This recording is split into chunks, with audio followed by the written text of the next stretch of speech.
Hi, hello, how are you? Welcome back to the Curvy E Chronicles. This week we are cooking up some delicious dinner.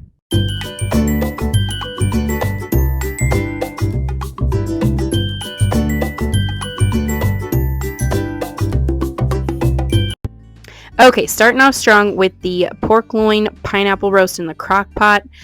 This one was a little bit more effort, kind of like last time, but this one was well worth it and I would do it again. So simple seasoning, salt, pepper on both sides, and then we're going to stick that into a hot pan for 2 to 3 minutes on each side.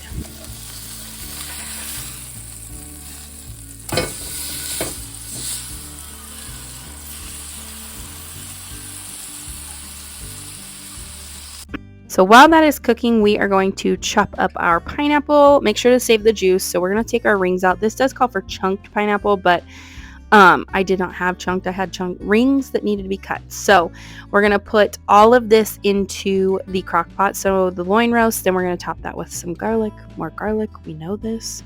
Then we are going to follow that up with our pineapple chunks around the roast. And then we're going to take our juice and put that in. And then we're going to follow that up with 1/4 cup of soy sauce and 1/2 cup of brown sugar that we are going to spread over the entirety of the dish to give it that nice caramely sweet. Oh, so good. We're going to pop the lid on this and cook it on low for 6 hours. You could do up to 8 hours if you wanted to be more shreddable. It was shredded just fine at 6 for us. I didn't want to cook it too long and risk it drying out. I did not finish this one up. My sweet husband did because I ended up coming down with a fever. So he did do some pickled radishes and onions, which I can share the recipe another day. And we made some kind of like pork pineapple tacos. They were really good. He enjoyed them, but I didn't get to enjoy them as much. Next day, we are doing a 1-pan Rotel creamy sausage pasta. It's really more like 2 pans, but we're going to boil our pasta and cook our sausage. Yes, I finally got a meat masher. While those are cooking, we are going to cut up our onions. I'm going to apologize now for my knife skills. They are not the greatest.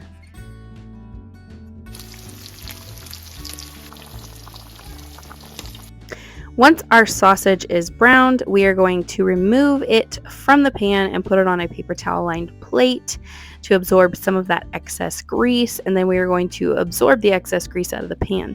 Is this the smartest way to do it? Probably not, but it's the way I'm doing it.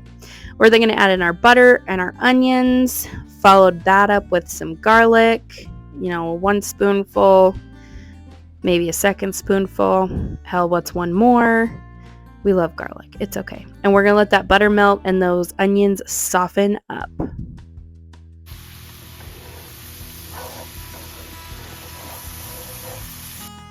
Once our onions are softened, we are going to take 2 tablespoons of flour and dump those over the top.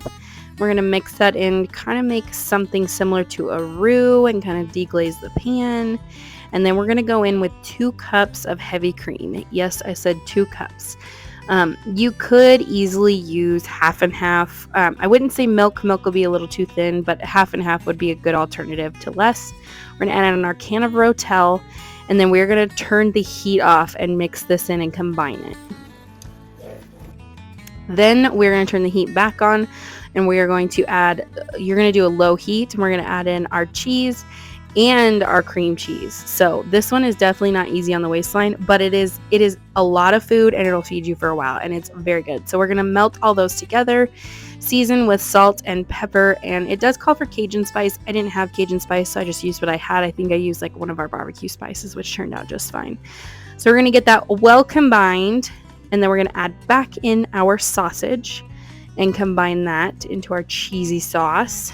Now here's where I thought this would be a good idea, because it does say to put some pasta water in your sauce. Well, it was at this moment I knew I should not have been putting it in this way. I needed to do it the other way. So I stopped what I was doing and added it back to my big pot because my cast iron was not big enough. But this one was delicious. It was not spicy at all, even with the Rotel. My kids loved it, and it was definitely one we will be repeating in the future because it is delicious.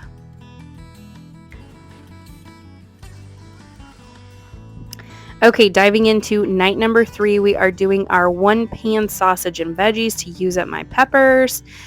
So I have my 2 peppers that I am going to slice up and I saw this trick where you cut it from the bottom in order to not have to deal with all the seeds, and it actually works out great. I just suck at cutting things. So we're also going to slice up our onion, and I did do an entirely large onion. It's probably a little too much onion, but it worked. Then we are going to slice up our sausage. And I did add in a couple of potatoes just to give it a little more sustenance. I only did 2 and just diced them really fine, and it was just perfect. So we're going to put this all in a pan, douse it with oil, and then we're going to season it with salt, pepper, and Italian seasoning. And then we are going to stir all of this up and make sure it is nice and coated and covered. The great thing about this one pan meal is that honestly you could change it up with whatever seasonings you want. And kind of customize it, and it's very versatile. And then of course we were going to add some garlic. How could I forget? But we're going to pop this in the oven at 350 degrees for about 25 to 35 minutes. Once it comes out, it is delicious. And then we did change this up. I put it on sandwiches, like a sandwich bun with some butter and garlic salt. My husband turned it into tacos, and then we actually used the leftovers the next morning for like breakfast. So very, very versatile. And last but not least, our final meal of the week. This one is our one pan like mushroom pasta. So we're going to slice up these mushrooms and we're going to put them in a hot pan with some oil. This was an easy one, but it was not as filling as I had hoped. And I did end up putting some butter in the pan just to make our mushrooms a little more flavorful. Once the mushrooms are cooked, we are going to move them to a plate so we can deglaze the pan. Add in a little bit more oil. We're going to put in the garlic, which I did this in reverse order. Garlic, some beef broth, and then some spinach. And we're going to let the spinach wilt down. It does not take long at all. But this is kind of to deglaze the pan. The original recipe calls for vegetable broth. I think it's more of like a vegetarian type meal. I don't have veggie broth, so I just use some beef bouillon and some hot water.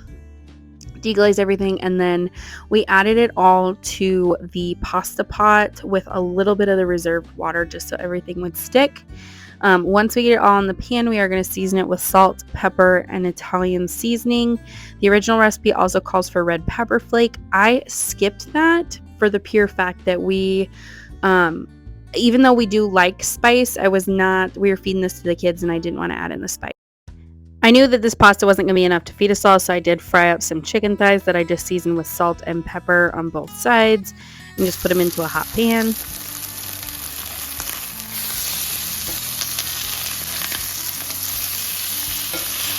And that's pretty much it for this week's dinners. It was a great week, even though we were sick a little bit. I do owe you guys a dessert because I think I had my meal plan. I said I would do one, but I did not. But make sure to like, comment, and subscribe if you like this content. We are so close to 500 subscribers. Thanks, guys.